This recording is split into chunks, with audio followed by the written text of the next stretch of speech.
Thank you and good evening, everyone. My name is Patrick Hall. I'm the Mayor of the City of Canning. I'm pleased to welcome you to Tuesday night's agenda briefing, the precursor for next week's ordinary council meeting, which will be held on at the same time next Tuesday night. It's just on 6 p.m. on the 11th of June 2024. I want to start by declaring the meeting open, of course, and acknowledging the Whadjuk people, the traditional custodians of the land, and pay our respects to elders both past and present. In accordance with City of Canning Policy CM 105, agenda briefings provide elected members with a forum to ask questions of the City's administration for the purpose of enabling informed decision-making by Council at the following week's ordinary Council meeting. And agenda briefings are not decision-making forums. Questions may be asked and answered, but no debate or discussion is permitted. And questions tonight must specifically relate to an item on tonight's agenda. Elected members and employees must disclose any financial, proximity or partiality interest that they may have in an item on the agenda and declare the interest at the commencement of the briefing or at the very latest when the item is about to be discussed. Financial, proximity and impartiality interest must be disclosed in accordance with the provisions of the Local Government Act. Elected members disclosing a financial or proximity interest must not participate in that part of the briefing relating to their interest and must leave the room whilst the item is under discussion. Agenda briefings are open to the public and are also live streamed via the City's YouTube channel. Lastly, please ensure that your mobiles are turned off or on silent for the duration of the briefing, including, of course, our councillors. Thank you. I just wanted to throw to Councillor Shen Sekon. Councillor Sekon, people may be wondering why many of us around the room are dressed in varying shades of yellow. Can you please advise those at home for the public record, why are we dressed the way we are? Thank you, Mayor Hall. Wearing yellow tonight is all about bringing awareness to Australia's second deadliest cancer, bowel cancer. And I'm doing this on behalf of Councillor Paul Tuchek, who's currently in Italy. Thank you. Fabulous, and my thanks to the staff and also to our councillors for participating, and for anyone at home wishing to know more about bowel cancer research, I encourage you to get involved or to make a donation because a lot of work needs to be done in that sphere. And my thanks to Councillor Paul Tuchek for continuing this wonderful initiative every time we hold one of our agenda briefings. Every month we've been able to support a different charity or research initiative, so thank you. At item 2, attendance, I'm pleased to see that everybody, aside from Councillor Paul Tuchek, is here tonight. Councillor Tuchek has an approved leave of absence from May through to the 25th of June, so we hope to see him back here soon. Disclosures of interest, I'll throw to the Chief Executive Officer, Mr Michael Littleton. Mr Littleton, at item 3 tonight, do we have any disclosures? Thank you, Mr Mayor. I've received no disclosures of interest for tonight's meeting. Thank you. At item 4, question time for public. Just to note that responses to previous questions taken on notice will be noted in the ordinary council meeting agenda. We've received no written questions in advance for public question times.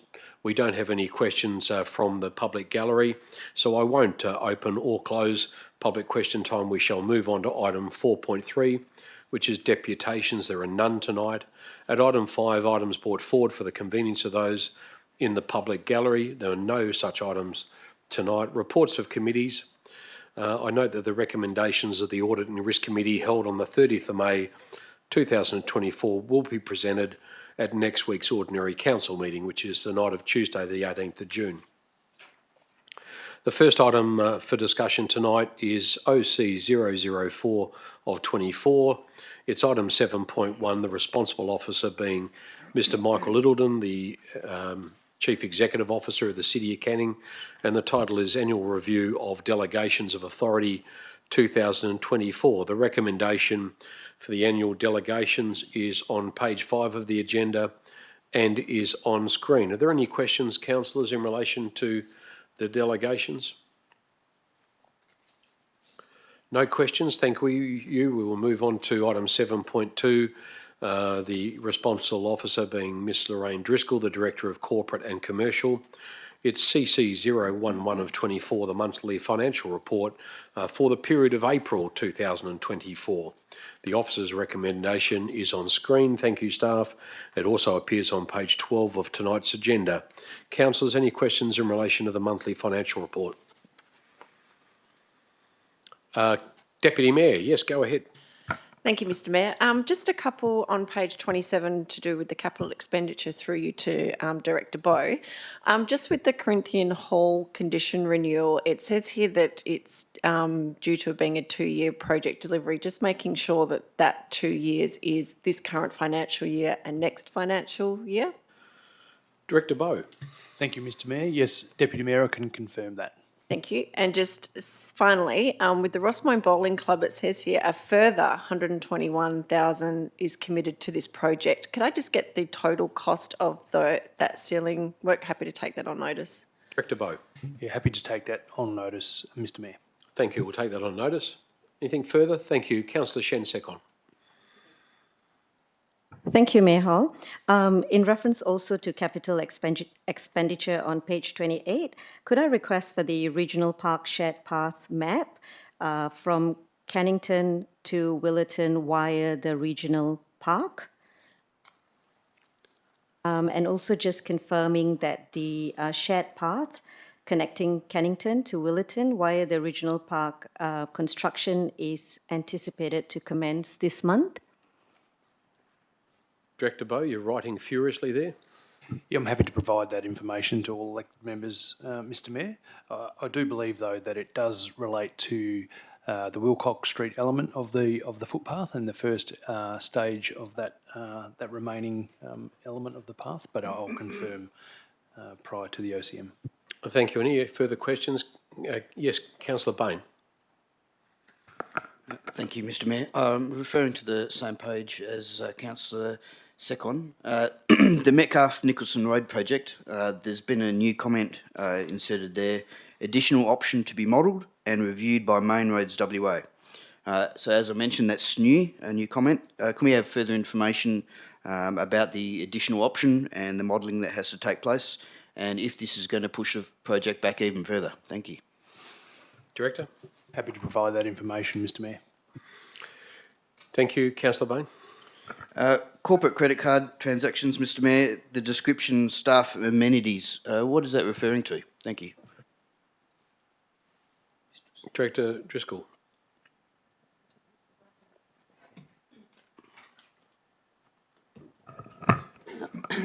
Through you, Mr Mayor. So staff amenities would cover a range of items which could include in-house catering for meetings, etc., meeting planning, different activities. I can give you a broader breakdown for next week's meeting if you would like. Thank you. Councillor Bain. You satisfied with that? Any further questions, councillors, in relation to that item? Councillor Hearn, yes. Director Bowe, do we now, 2 weeks out from the end of the financial year, have an estimate of our full-year CapEx expenditure? An estimate, CapEx expenditure. No, I don't, Mr Mayor. Bearing in mind that the current report refers to the month of April, it is a little bit behind, but I'm happy to provide an estimate to the elected members prior to the OCM. Oh, and I think that's the... Councillor Hearn, I'll allow you to finish off your question, sorry. Would we be expecting it to be coming in significantly under projection? Director Bowe. Yes, Mr Mayor, as I indicated last month, there was at least $15 million worth of projects that were multi-year projects that have been previously conveyed to the elected members. So I think at around 63 million, if you remove those 15 million worth of multi-year projects, I think the target most reasonably would be 50, but we won't be achieving $50 million worth of capital delivery, but I'll provide you with the estimate, Councillor Hearn. Thank you. Councillor Hearn. Sorry, I've got one final follow-up question for Director Driscoll. So if our CapEx is expected to come in under budget, possibly substantially, and we're still expecting a balanced budget, are we overspending in other areas of operations? Director Driscoll. Through you, Mr Mayor. No, in terms of our OPEX spend, we are underspent at the moment. So that the CapEx spend that will be underspent for this current year will be rolled over as carry forward projects, but we are underspent in OPEX at the moment. You can see the breakdown of that in the report. Thank you. Thank you. Thank you, Councillor Hearn. Any other questions on that item, councillors? Thank you. We'll move on from the monthly financial report. The next item is OC 004. No, it's not. It's the headband is too tight. I apologise for that. The next one is 7.3, Director Graham Bright, who is not here this evening. We have the Acting Director of Planning and Development here. It's PD 004 of 24. The report title being the adoption of Scheme Amendment number 9 to Town Planning Scheme 17A, Hamilton Street, other regional road reserve to centre zone. Councillors, the recommendation, fairly lengthy one, appears on screen and is also on page 52 of tonight's agenda. Any questions on that item? Yes, Councillor Bone. Thank you, Mr Mayor. A couple of questions, if I may.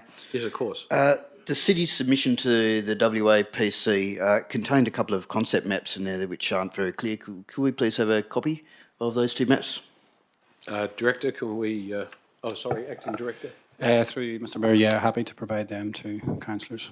Thank you. And does the city know why the WAPC didn't also change the lots across the road of Hamilton Street to centre zone? Yes, go ahead. Through you, Mr Mayor.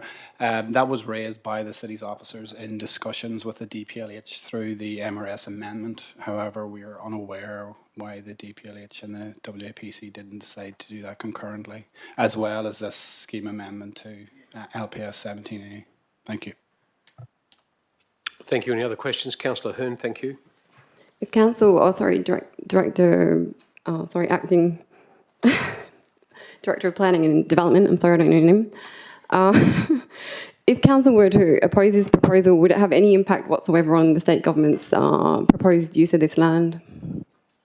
Acting Director. Through you, Mr Mayor, no. The MRS amendment and the scheme amendment to scheme 42 has already taken place.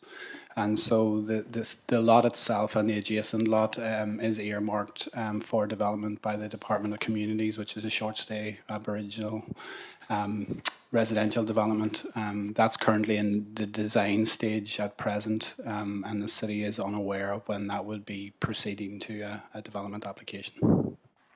Effectively, we're being asked to fulfil a tick box exercise here. I'm not sure if that's a question. Through you, Mr Mayor, I'm happy to answer. Yes, essentially it is just an administrative process to marry up the two planning schemes. Thank you. Thank you, Councillor Hearn. Any other questions on that item? Thank you, councillors. We'll move to the next item, which is PD 005 of 24. It's the appointment of nominees to DevelopmentWA Bentley Land Redevelopment Committee. The council recommendation, the officer's recommendation appears on page 60 of the agenda and is currently on screen. Are there any questions in relation to that item? Yes, Deputy Mayor. Are you aware that I nominated you for this, Mr Mayor? I thank you for the nomination. So I had to ask it in a question, so... No, I'm not. Okay, congratulations. Yeah, thank you. I just had a couple of questions. The first one was just in relation to the report itself, and just a request for further reports of this nature. I think at any time when we, in the recommendation, quote legislation, I think it'd be really helpful to the councillors if we actually were able to actually include the legislation as an appendix to the report. I had to go off myself and search for Section 81 of the Metropolitan Redevelopment Authority Act 2011. It's not really expansive, it's pretty simple, but it would have been much easier if it was actually in the report there somewhere, especially since the council recommendation actually references it. So I was just hoping, CEO, perhaps further down the track, if we have similar recommendations that include legislation, that the legislation itself is in there. In paragraph 21 of the report, it talks about the redevelopment committee will be the decision maker for major development applications. And just with that again, and I know that the guidelines for the committee itself are further in the report, but I think we probably should take verbatim comments out of that because it's not really the decision-making for that land committee will be completely contingent on the delegations that are attached to it. So I just would feel more comfortable if in the reports that we verbatim quoted from the guidance rather than paraphrased, because I didn't feel that that was really reflective of the guidance itself. So there's just a couple of comments there. Any questions, councillors, in relation to the report itself? Nothing at all? Okay, thank you very much. We shall then move on to the next item on tonight's agenda, which is Director Bowe, 7.4. Director Bowe is the Director for Infrastructure and Environment. He's also the responsible officer for this report. It's IE 013 of 24, Whaleback Redevelopment Program. Any questions in relation to that? Yes, Councillor Bain. Thank you, Mr. Mayor. Is it not possible, or could the city run F&B for the entertainment bays from the F&B precinct? Is that possible? My concern is the two kitchens being quite close to each other. Thank you. Director Bowe. Thank you, Mr. Mayor. I think it would be possible, subject to obtaining the necessary environmental health clearances. There are certainly circumstances where food is transported from a commercial kitchen to a third-party location, but we think that the operation of both food and beverage facilities would be tailored and controlled and operated differently at different times, and we think that operating I guess a lower scale food and beverage offering over at the driving range enables us to be more flexible and offer that different, provide that different offering for the people who are using the entertainment bays. But I might ask our manager of Whaleback, Mr. Day, to provide some additional commentary on that, if I can, Mr. Mayor. Mr. Day, just a frank appraisal of why we do need two kitchens out there, or just to answer the councillor's question.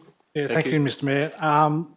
We could run the food from the F&B building as it is, but it would require hotbox transportation. So from a labour point of view, it wouldn't be the most efficient way to do it. If those 5 bays are all used at the same time, we're going to basically have staff running between the main F&B building and the driving range. You know, we're talking 70, 80 metres of travel distance. So once we go backwards and forwards, if it's raining and all the other environmental conditions that we can encounter, it probably wouldn't be the most efficient way to do that. Thank you. Councillor Bain. Thank you, Mr. Mayor. So would the kitchen that's attached to the entertainment bays be staffed all the time, or only when required? Director Bowe. Now, certainly we as we do on an ongoing basis, Councillor Bain, we tailor our labour costs to meet the demand, and so the answer is no. But they would be the kitchen would be operational to service those entertainment bays when they were in high use times. Thank you. Any other questions in relation to the Whaleback Redevelopment Program? Yes, Councillor Parkinson. Just as you look at those 3 projects, have we got a timeline or a ballpark timeline for when those could be completed? Director. Yes, certainly, Mr. Mayor. We hope to commence construction of the driving range fence next financial year. And at this stage, we're just allocating money in the budget for next year to do the design development for those other 2 options. But we would like, subject to agreement and subject to a suitable response from the market when we finalise the design and test the market and then refer that back to council, we would like to start those as soon as we can. Any further questions, councillors? Thank you. We shall move on to CO 006 of 24, Director Dr. Sarah McQuaid, the Director of Customer and Community. To my left is the responsible, to my right is the responsible officer. The report title being the Draft Community Infrastructure Strategy. The recommendation appears on page 83 of tonight's agenda. It's also on screen. Any questions in relation to the Draft Community Infrastructure Strategy? Yes, Councillor Kunza. Thank you, through you, Mayor Hall. So the Community Infrastructure Strategy is about the theoretical industry provision and benchmarking. At what point does the actual community demand and the actual detail of the local clubs come into the process? Director. Thank you, through you, Mr Mayor. The Community Infrastructure Strategy seeks to provide guidance to the City on future provisioning in relation to a range of multifaceted aspects, not just provision standards. We take into account user need and assessment. It starts at the point of asset renewal and conditioning, obviously for existing, and then identified need for anything new. That's the start of the conversation, but as we move into looking at business case development and moving forward, then user need forms a very strong basis for that consideration and certainly forms part of our assessment matrix and our considerations. Councillor Kunza. Just to be more specific, so it makes recommendations and strategic direction without that specific information of the clubs. I mean, the Deputy Mayor made the point with the playgroups that there's an apparent shortfall, but some of our playgroups don't actually have any demand. When does that actually come into it? Director McQuaid. Thank you, through you. The recommendations within the strategy and the strategic directions are purely at that high level at the strategic direction, and they set us in motion to then start to explore the specifics of each individual project. So using playgroups as an example, we've said from a provision standards that there's a shortfall, but we've also said that we would look at maximising use of all of our facilities. So before we would go and build a new one, we would look at how the existing ones are being utilised and whether there's the opportunity to increase membership there first before moving into new. So of course we would be speaking to community and looking at needs before jumping into direction. Councillor Kunza. Yeah, just following on from that. So why, as we've discussed recently, does the Scouts have quite set commentary about relocations if that hasn't actually been taken into account with a specific membership? Director McQuaid. Thank you, through you. Forgive me if I've misunderstood, but the Scouts' recommendations are quite broad in nature. They say that we will look at co-location of existing infrastructure at end of lease or end of asset condition. We don't make any specific recommendations on any one Scout group or moving to any one Scout group. The same applies throughout the document. We don't jump into the specifics. Mr Ellis, was there anything you wanted to add to that? Mr Ellis. Thank you, Mr Mayor.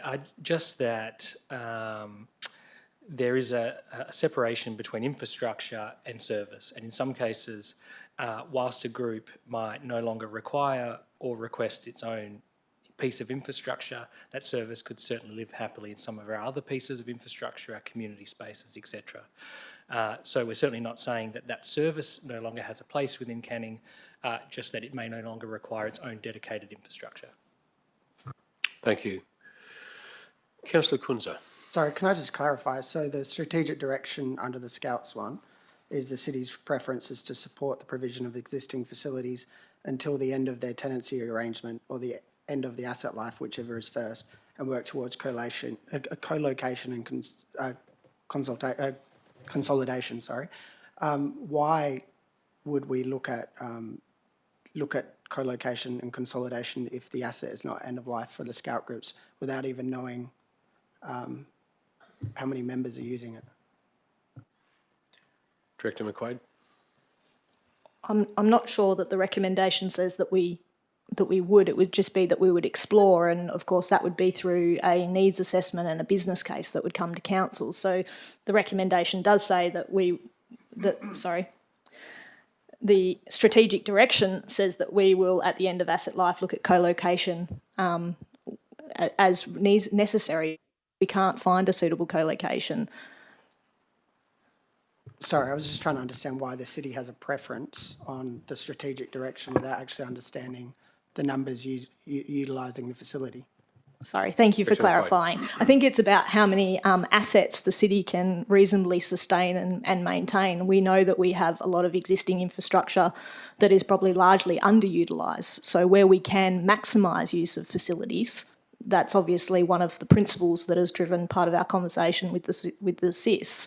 But it's not about bringing together groups with inconsistent uses or groups where it's going to cause conflict. It's just about ensuring that we're maximising our existing infrastructure before we start building new. Thank you, Director. Just one last one. So on that, when in the strategic direction and the one I referenced, when it talks about at the end of the tenancy arrangement, working towards co-location and consolidation, that's talking about bringing other groups in and not moving the groups out. Director, is that the intention?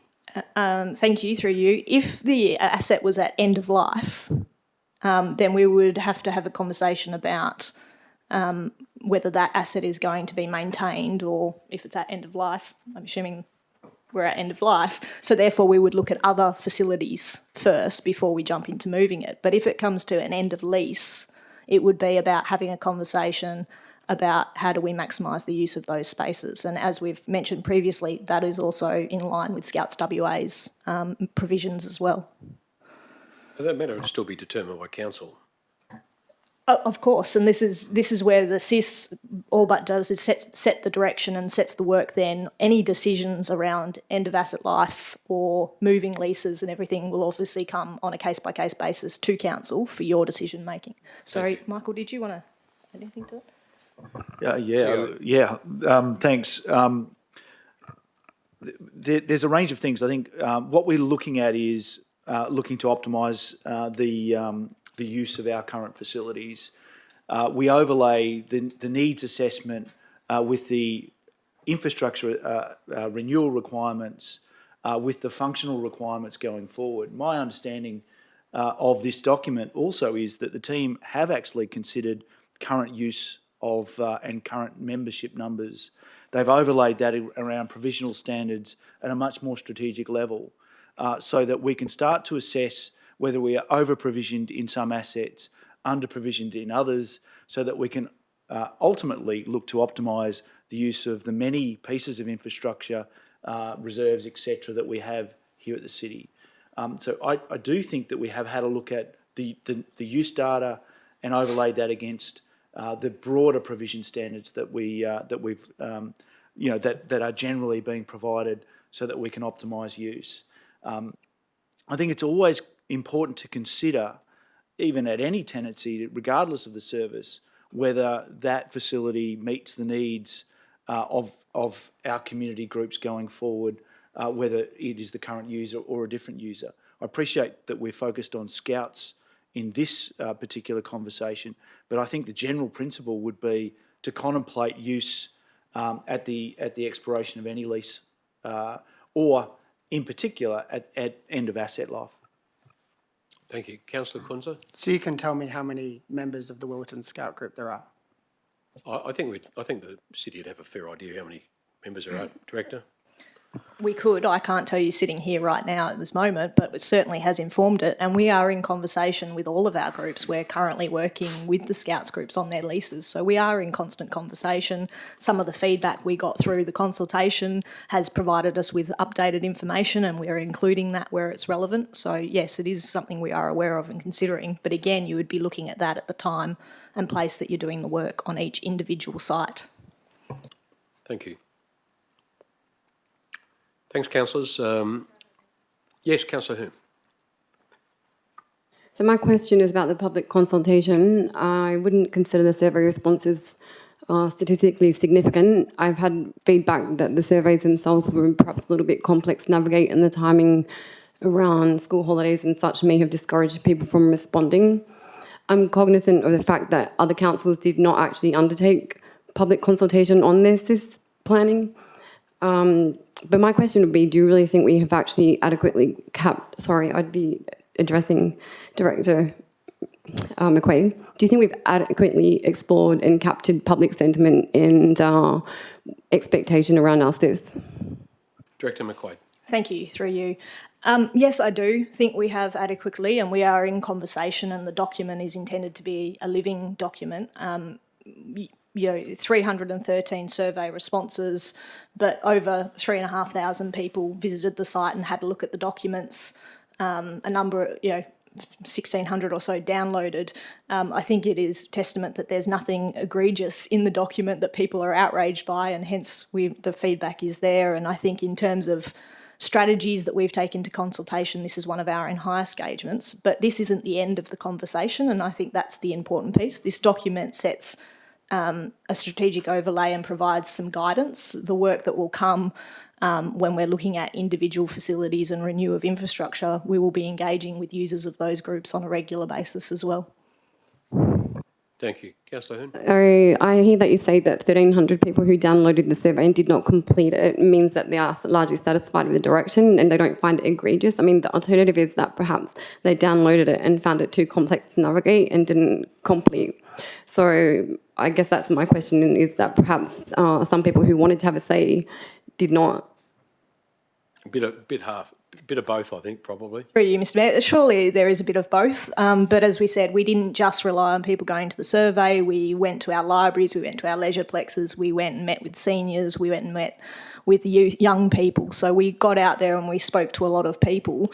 1,300 people downloaded the SIS documents, not the survey itself, and we deliberately structured the ability to respond to the survey by enabling them to respond to the whole document or just to respond to the types, which was a considered approach to simplify the process. And the example there would be is I don't think any young person is going to want to respond to seniors provisioning. So I think we did give it thought. Yes, there's always learning, and yes, we would always love to receive more feedback. But I think in all considered, I think our engagement approach has been sound. Thank you. Thank you. Wasn't it, thanks, Mark, wasn't that long ago council often had, I think, Ben, one year we had about 30 people responded to a big survey around our event planning for the year, and council had a big presentation by staff about all the survey results to drive about $700,000 worth of spending from 30 people. So 300 doesn't sound a lot, but we're a long way ahead of where we have been previously on these things. But thank you. Very relevant questions. Councillor Bain. Thank you, Mr Mayor. I was just wondering why the Air Force cadets in Cannington weren't included in the Scouts and Girl Guide section. Director McQuaid. It's not a facility that we provision for or an infrastructure that the city has any control over. TS Canning was probably included more in the sense that it is in a city facility, although cadets are very much managed at a state and federal level, not at a local government level. So we don't have any control or presence over those facilities, but we can certainly reference them in the document as a location if that is council's preference. It's an easy inclusion. I ask because I thought that might be the answer, but obviously we've included the Station Street men's shed, and it's on exactly the same site. The other one is TS Canning, Australian Navy Cadet. There's just a misspelling in that, if you wanted to have a look at that later. Thank you. And so when we come to the decision preferably made by council regarding the facilities at Centenary West, will that come in the form of a report, or will it be, as it currently is, a line item in the CapEx program? Director Bowe, did you want to have you look ready to wade into that? Or Director McQuaid? I think in the first instance, the intent would be to have a conversation with council through our strategic information briefing sessions. As council's aware, there's a memo at the moment, but as we move closer to, then that would certainly be a conversation at that point in time with council, and then from there, whether an item is required. Obviously, those matters are not related to the SIS in this matter. Thank you. Councillor Page. Thank you, through you, Mr Mayor. With the consultation period, then obviously the SIS was updated to sort of make some clarifications and adjustments. Has there been any other feedback? Obviously, we haven't sought further feedback on that new draft as yet, but has the city received any feedback from the updated draft? Director. Thank you, through you, Mr Mayor. No, we haven't, although we have updated our website to let people know that the information's there, so everyone who participated in the survey will have that feedback. Thank you. Thank you, Councillor Shen Sekon. Thank you, Mr Mayor. I understand that there are several sources of funding to deliver community infrastructure, including internally through the City of Canning and externally. Are you able to tell us roughly what percentage of the cost to deliver community infrastructure can potentially be funded through external grants? Is that something you need to take on notice? No, I was going to say, I don't think we could give you that answer. You are correct. There are grants, CSRFF, we apply for those on an annual basis. But in terms of the city's quantum of works, and obviously the CIS doesn't commit you to spending any money at this stage, but I don't think we would be able to provide you with a figure of the quantum of grants that are available because they do shift year on year. Thank you. Thank you. Councillors, at item 8 on tonight's agenda, notices of motion for consideration. There are none. Urgent business at item 9. There's no urgent business tonight. Confidential matters at item 10. Similarly, no confidential matters. At item 11, closure. There being no further business, I now declare the agenda briefing closed. The time is 6:35 p.m.